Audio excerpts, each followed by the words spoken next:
Patrick Surtain or J.C. Horn. So we had some coaches and executives weigh in on this, and I want to see if this pushes you one way or another, all right? So we got an AFC executive who says Surtain is more of a do-your-job type of player, very reliable. Horn will take risks and gamble to potentially get the ball back. He makes flashy plays, all right? And then we move to an NFC defensive coordinator. These are all anonymous. Surtain is more technically sound. And then we go back to another executive. Horn covered the best wide receiver every single week. Surtain didn't. But Horn is more prone to take risk and is a better athlete. Back to another coordinator. Horn is physical, sometimes to a fault. And we had talked about that in the past with the potential for pass interference penalties and everything like that. And then Elijah Moore, who is a wide receiver from Mississippi, who's first-team All-American last year, said, I give a lot of credit to J.C. Horn. I love going against him. That's someone going into the season. There was a lot of hype. I love going against him. He's definitely a great player. When you hear these descriptions, it seems like a very clear distinction is Patrick Surtain is the significantly safer bet, but the higher ceiling belongs to J.C. Horn. Do you think, first of all, that is an accurate way to put it? And if that's the case, which way do you lean? Ooh, what do you mean by higher ceiling? Like ability to play at like a wow, that's a star level for a long time, or you're going to have a Josh Norman type 3 years out of this guy? Because that's what Josh Norman fell apart after he was out of the Carolina Panthers system. I think it's the ability to play at a higher level in terms of it depends on what you think is the job of the cornerback. If the job of the cornerback is to shut down the passing game best you can versus shut down the passing game best you can and occasionally get you the ball back. Yep. If you fall into that second category, it seems like J.C. Horn is more likely. But he'll also sounds like he'll do some things that are really going to agitate the Cowboys fan base as he grows as a player. I would love to hear, and I need to go check this again. I don't know what Byron Jones' ball skills were coming out of college, but with the Cowboys, they were non-existent. Yeah. Right? Like his ball skills were, I can put my hand over there and knock it down, but I'm not picking one off and taking it away. And I don't know enough about Surtain to know, is he an elite catcher of the ball, or is he just all over that guy and you're just not going to be able to complete passes? So that's the two differences, as I think you're going to get a little more of a risk taker sometimes, who might even punch the ball out more often from Horn. I like it. I mean, there's some great things. And now I guess it comes down to, because, Kevin, we're talking about this guy specifically because of the Cowboys, right? Like when we talk about these two players, we're talking about the Cowboys here. When you hear Mike McCarthy say yesterday that they want to play more man than they do zone, does that change your mind on which one fits you better?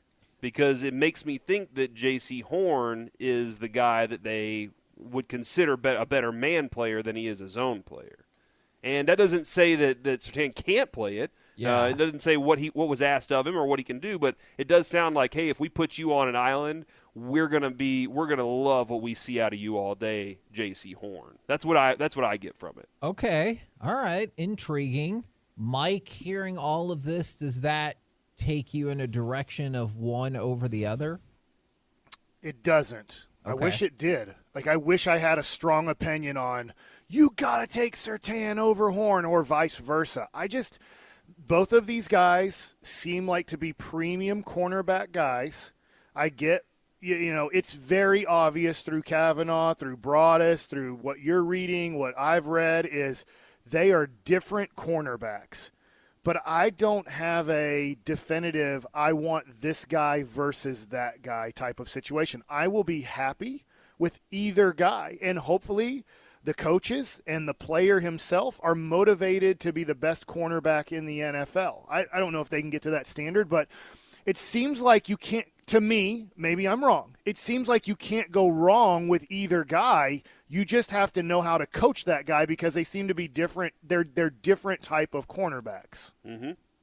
All right, next thing. I do real quick, Kevin. Sorry to interrupt here. If it was Jason Garrett, there's no doubt it's Surtain, though, right? Oh yeah, J.C. Horn has too much personality to be a Jason Garrett. And guy. unpredictability. Yeah. Yeah. All right, so Pro Football Talk put out their mock draft last night. Now, this is the reason that they say it matters, is because this is Pro Football Talk's one and only mock draft of the year. It's really interesting the way Mike Florio does this, because he says he works with like a former scout and he doesn't care about mock drafts and he thinks they're stupid. And clearly, like Wow, he sounds like you. I know, I feel a bond with him right there. But if you're going to wait all of this time to do it, and it's going to be the only one, shouldn't it be better? I'm going to run down parts of the mock draft for you. Okay.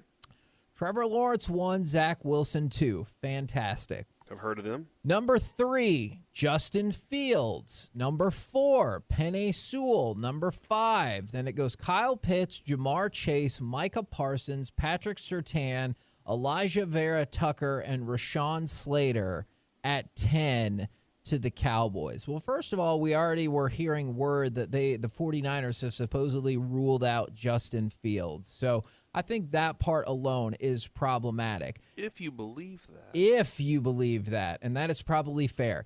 They've got Mac Jones falling to the Patriots at number 15, and then Trey Lance magically makes his way down to number 24 to the Steelers. So there's that. See, this is the thing, though, Kevin. I could see all those things happening. I do not. And I would be very happy to have Rashawn Slater at number 10 if that was the case. I would be like, sweet, we got an offensive lineman we're looking for the future, especially after hearing McCarthy say, hey, we do have 10 picks. Like, we still can fix the defense with all the rest of the picks if we have a prospect in the first round that we think needs to go offensively. I don't know why you can't see that. Just because all the other mock drafts say this, like, you don't believe in anybody else's mock draft, but you won't believe in this one even more. I don't believe in this one because there is no way in hell that I think a quarterback just magically finds its way to the Steelers at 24 without them having to trade up and with it being one of the top 5. Like, if you told me they took the Stanford quarterback. How far did Baltimore have to trade up to get Lamar Jackson? Yeah, but, like, people projected that ahead of time. Like, that wasn't an out-of-the-blue thing. But this is a projection, is it not? Like, I think we've had this is a few a years. singular projection. Nobody else believes this. Maybe not Trey Lance, but I saw a projection just earlier in the week where they had Justin Fields sliding to 32 to Tampa. Like, there are some thoughts. Was that the Chris Sims mock draft? Yes. Okay. I mean, there are some ideas that a quarterback could slide, and we've seen that in the last 5-10 years. How many times where a quarterback that we thought, oh no, they'll go in the top half of the first round, has slid back into the back half. Who predicted Aaron Rodgers to fall the way that he did?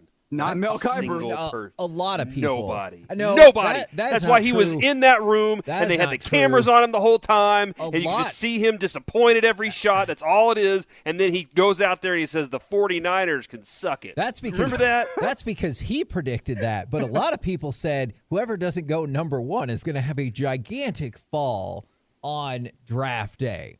Kevin, here's the great thing about being a day before the draft. I can see any of that stuff happening. It's fine. Because Okay. you never know.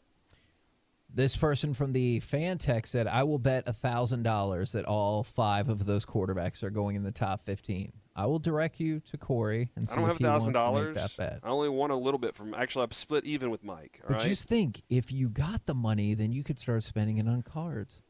Just keep that in mind. All right, I will. All right, so we talked about how Caleb Farley's agent said, oh, yeah, he's going in the top 20. Ian Rappaport was quick to say yesterday, it is by no means a guarantee that Caleb Farley will even go in the first round. Your prediction right now, do you think Farley goes in the first round? I still think he probably does, but I could see him sliding. I don't, just because I think that injuries play a big part into, and even Jerry was discussing guys that sat out this year. Obviously put a strike against themselves. So I think they want players that are more likely going to walk in and be, all things are clear for them in the first round, and then they'll take a little more risk in the second round. Farley falls out of the top 20. Okay, but you could there's no way you have multiple back surgeries by the time you're 21 or 22, and teams, when they're having tiebreaker discussions at pick, let's just say his name might start coming up at 15. I don't think his name comes up until 15. That only gives you 5 picks, and I think Farley loses the tiebreaker every time when the medical people come in and go, that dude's had back surgeries, and he's not even 22 years old yet, or just turned 22. And then last thing I got for you is Albert Breer said yesterday that the Patriots and the Panthers have discussed the frameworks of a potential trade, especially if Justin Fields is still available at number 8. So keep an eye on that.